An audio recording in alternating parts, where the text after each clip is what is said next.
Lecture में हम लोग फिर से डिस्कस करेंगे क्रिमिनल प्रोसीजर कोड के टॉपिक पे। और आज हम लोग चैप्टर 12 के सीरीज को कंटिन्यू करते हुए डिस्कस करने वाले हैं सेक्शन 156 पे। इससे प्रीवियस वाले लेक्चर में हम लोगों ने सेक्शन 154 को और सेक्शन 155 को डील किया था और हम लोगों ने प्रीवियस लेक्चर में जीरो एफआईआर के कंसेप्ट को, सेकंड एफआईआर के कंसेप्ट को और उससे रिलेवेंट जो केस लॉ है जो इंपॉर्टेंट है जुडिशियल पॉइंट ऑफ व्यू से या किसी भी एग्जाम पॉइंट ऑफ व्यू से, उस पर भी हम लोगों ने बारीकी से डिस्कस किया था। अगर आपने मेरा वह लेक्चर नहीं देखा है तो मैं उसका लिंक डिस्क्रिप्शन बॉक्स में दे दूंगा, आप वहां क्लिक करके एक बार जरूर देखना, आपको बहुत ही बेनिफिट होगा। तो लेक्चर को स्टार्ट करने से पहले, आज के इस लेक्चर को स्टार्ट करने से पहले अगर आप मेरे चैनल पे नए हैं तो नीचे दिए गए सब्सक्राइब बटन पे क्लिक करें, चैनल को सब्सक्राइब करें, बेल आइकन दबाएं ताकि आपको डेली लेक्चर मिल सके। अगर आपको कोई समस्या है लॉ से रिलेटेड तो आप बेझिझक कमेंट बॉक्स में कमेंट जरूर करें। तो चलिए स्टार्ट करते हैं आज के लेक्चर को। तो सबसे पहले हम लोग 156 के जिस्ट को समझते हैं, क्योंकि समझना बहुत जरूरी है कि कोई सेक्शन क्या कहना चाहता है। अगर आपको यह समझ में आ जाता है कि कोई सेक्शन क्या कहना चाहता है तो उसके अंदर के बातों को आपको समझने में सहूलियत होती है। तो सेक्शन 156 हमें साफ तौर पे बताता है कि किसी भी पुलिस ऑफिसर का, यहां पुलिस ऑफिसर का मतलब कौन, थाना अध्यक्ष से, officer incharge of the police station से, है ना। पुलिस ऑफिसर का क्या पावर होता है इन्वेस्टिगेशन को लेके कॉग्निजेबल केसेस में। तो जैसा कि मैंने आपको पहले भी बताया कि कॉग्निजेबल केस का मतलब वह केस होता है जिसका संबंध उस अपराध से होता है जिसमें पुलिस ऑफिसर को यह अथॉरिटी होता है कि वो बिना मजिस्ट्रेट के आदेश के, बिना वारंट ऑफ अरेस्ट के आरोपी को अरेस्ट कर ले, है ना। उसे कहते हैं हम कॉग्निजेबल केस। और कॉग्निजेबल ऑफेंस जिसका संबंध उस केस से होता है। तो इस बात की जानकारी आपको सीआरपीसी के सेक्शन 2 क्लाउज सी से मिलती है। तो कॉग्निजेबल केसेस में पुलिस ऑफिसर का क्या पावर है इन्वेस्टिगेशन को लेके, आपको इसकी जानकारी चाहिए तो आपको मिलेगी 156 से मूलतः। तो ये आते हैं पॉइंट पे, आते हैं सब सेक्शन 1। बहुत इंपॉर्टेंट है सब सेक्शन 1। सब सेक्शन 1 को 2 पैराग्राफ में बांटा गया है। इसमें 2 पैराग्राफ, अगर आप गौर से देखते हैं बेयर एक्ट तो सबसे पहला जो पैराग्राफ वो कहता है कि कॉग्निजेबल केस में पुलिस ऑफिसर इन्वेस्टिगेट करेगी, इसके लिए वो मजिस्ट्रेट के आदेश का इंतजार नहीं कर सकती है या नहीं करेगी। मतलब अगर हम लोग आम भाषा में बोले तो पुलिस ऑफिसर को इन्वेस्टिगेशन को लेके कॉग्निजेबल केसेस में इनहेरेंट पावर है, उसके इस राइट पे कोई हस्तक्षेप नहीं किया जा सकता है। मतलब बिना मजिस्ट्रेट के आदेश के भी वो कॉग्निजेबल केसेस में इन्वेस्टिगेट कर सकती है। अब आपको यहां पे समझना क्या है, जो समझने वाली बात है, अगर आप इसको इंटरप्रेट करते हैं तो ये समझ में आता है कि इन्वेस्टिगेशन करना है पुलिस ऑफिसर को कॉग्निजेबल ऑफेंस का, तो कोई जरूरी नहीं है कि उस कॉग्निजेबल ऑफेंस को लेके एफआईआर हो। मतलब बिना फॉर्मल एफआईआर के भी पुलिस ऑफिसर इन्वेस्टिगेट कर सकती है कॉग्निजेबल ऑफेंसेस को लेके। ये आपको दिमाग में रखना है। ये हो गया पैराग्राफ 1 से सबसेक्शन 1 का। अब जो दूसरा पारा है वह क्या कहता है, वो भी काफी इंपॉर्टेंट है, समझिए। कहता है दूसरा पारा सबसेक्शन 1 का 156 का सेक्शन कि जो पुलिस ऑफिसर है, यहां पुलिस ऑफिसर का मतलब मैंने आपको बताया, मैं फिर से समझाता हूं। पुलिस ऑफिसर का मतलब जब उठेगा तब तक officer incharge of the police station, जिसको हिंदी में हम लोग थाना अध्यक्ष कहते हैं, या इसको डिफाइन किया गया है सीआरपीसी के सेक्शन 2 क्लाउज ओ में, है ना। अब देखिए दूसरा पैराग्राफ क्या कहता है। दूसरा पैराग्राफ कहता है कि जो पुलिस स्टेशन है, पुलिस स्टेशन में ही होते हैं थाना अध्यक्ष, ऑफिसर इंचार्ज। अब उस पुलिस स्टेशन के लोकल लिमिट के अंतर्गत जो ऑफेंस हुआ, जो कॉग्निजेबल है इन नेचर, उसको लेके उस पुलिस स्टेशन का जो थाना अध्यक्ष है उसको तो इन्वेस्टिगेट करेगा ही उस अपराध को। लेकिन अगर कोई कॉग्निजेबल ऑफेंस हुआ उसके लोकल लिमिट के बाहर, तो उस कॉग्निजेबल ऑफेंस को लेके भी ये पावर है पुलिस का कि वह इन्वेस्टिगेट कर सकता है उस अपराध का जो कॉग्निजेबल इन नेचर है और जो उसके लोकल लिमिट के बाहर हुआ है ना। तो ये हो गया पैराग्राफ 2 सबसेक्शन 1 का। अब देखिए आपको जो यहां पे कुछ इंपॉर्टेंट रिलेवेंट पॉइंट समझना और जानना है बहुत जरूरी, वो यह है कि कभी भी एग्जीक्यूटिव मजिस्ट्रेट इन्वेस्टिगेशन का निर्देश नहीं दे सकता है ना। पहला पॉइंट, एग्जीक्यूटिव मजिस्ट्रेट कभी भी इन्वेस्टिगेशन का निर्देश नहीं देगा पुलिस ऑफिसर को।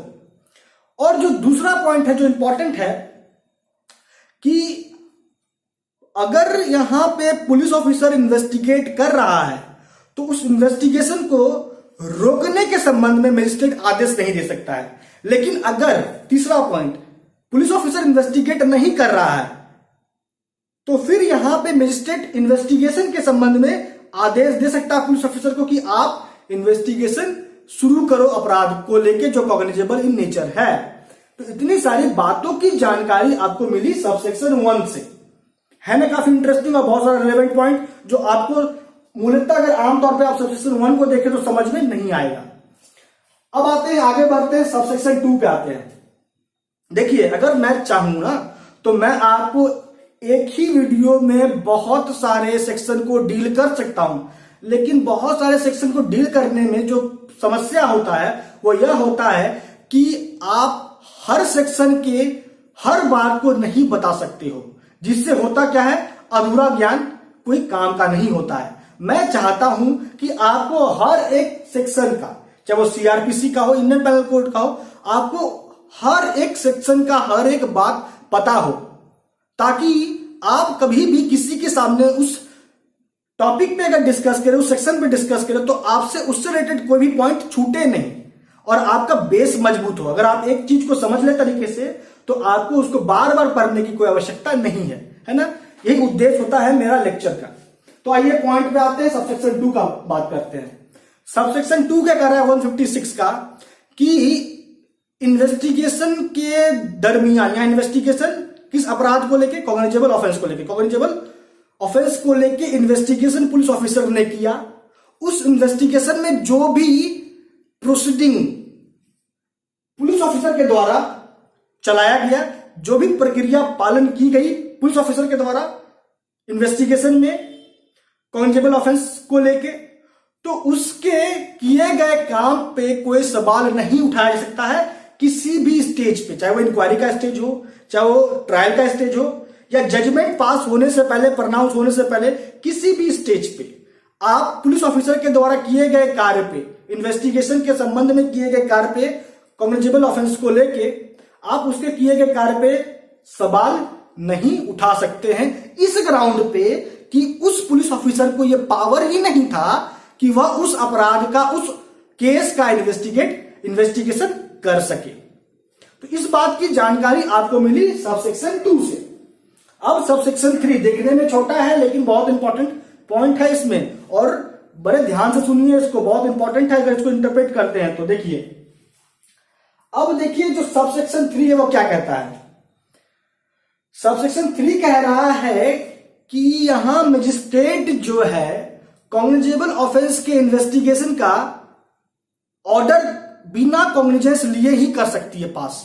मतलब यह हुआ कि किसी कॉग्निजेबल ऑफेंस को इन्वेस्टिगेशन किया जाना है पुलिस ऑफिसर के द्वारा, और यहां वह पुलिस ऑफिसर इन्वेस्टिगेट नहीं कर रहा है, तो यहां पे मजिस्ट्रेट उस अपराध को अपने संज्ञान में लिए बिना ही इन्वेस्टिगेशन का निर्देश दे सकती है पुलिस ऑफिसर को। कोई जरूरी नहीं है कि वह कॉग्निजेबल ऑफेंस के इन्वेस्टिगेशन को लेकर ऑर्डर पास करे, पारित करे, तो उस कॉग्निजेबल ऑफेंस का वो कॉग्निजेंस ले, ये कोई जरूरी नहीं है। तो यहां पे सबसेक्शन 3 के अनुसार 156 का मजिस्ट्रेट बिना कॉग्निजेंस लिए अपराध का इन्वेस्टिगेशन का निर्देश दे रही है। लेकिन अगर हम लोग इसको कंपेयर करते हैं सेक्शन 202 से सीआरपीसी का, तो वहां भी मजिस्ट्रेट ऑफेंस के इन्वेस्टिगेशन का निर्देश देती है, लेकिन वहां जो निर्देश देती है वह कॉग्निजेंस लेने के बाद देती है, ऑफेंस को अपने संज्ञान में लेने के बाद ही निर्देश देती है इन्वेस्टिगेशन का, सेक्शन 202 के अकॉर्डिंग। और यहां पे without taking cognizance magistrate is empowered to give order with respect to investigation to the police officer, है ना। अब यहां समझिए जो बात समझने को है, यहां मजिस्ट्रेट का बात किया। मजिस्ट्रेट का मतलब क्या, कौन कौन से मजिस्ट्रेट। यहां मजिस्ट्रेट का मतलब वो सभी मजिस्ट्रेट जो सेक्शन 190 के तहत एम्पावर है किसी भी अपराध के कॉग्निजेंस को लेने के लिए या लेने में। कंप्लेंट के आधार पे, एफआईआर के आधार पे, खुद की इंफॉर्मेशन के बेसिस पे या किसी थर्ड पार्टी के इंफॉर्मेशन के बेसिस पे जो मजिस्ट्रेट इंपावर्ड होगा सेक्शन 190 के तहत इन ग्राउंड्स पे, वो उस मजिस्ट्रेट का जिक्र किया गया है यहां पे। ठीक है, अब देखिए वो मजिस्ट्रेट का कैटेगराइजेशन भी हो गया है कि वो जुडिशियल मजिस्ट्रेट फर्स्ट क्लास होगा और जुडिशियल मजिस्ट्रेट सेकंड क्लास भी हो सकता है, अगर वो इस संबंध में स्पेशली इंपावर्ड है चीफ जुडिशियल मजिस्ट्रेट के द्वारा तो ही।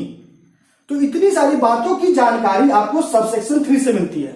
अब जो इंपॉर्टेंट पॉइंट है रिलेवेंट केस, क्योंकि रिलेवेंट केस बहुत इंपॉर्टेंट हो जाता है केस लॉ, है ना। तो सबसेक्शन 3 से 156 का जो इंपॉर्टेंट, बहुत ही इंपॉर्टेंट रिलेवेंट केस है वो है अभयानंद झा वर्सेस दिनेश चंद्रा का।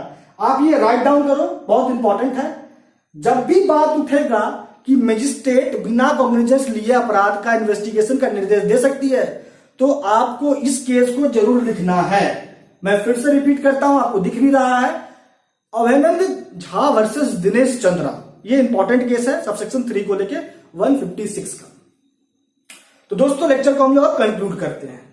तो आज इस लेक्चर में हम लोगों ने 156 के हर एक सबसेक्शन को बारीकी से समझा, बारीकी से जाना।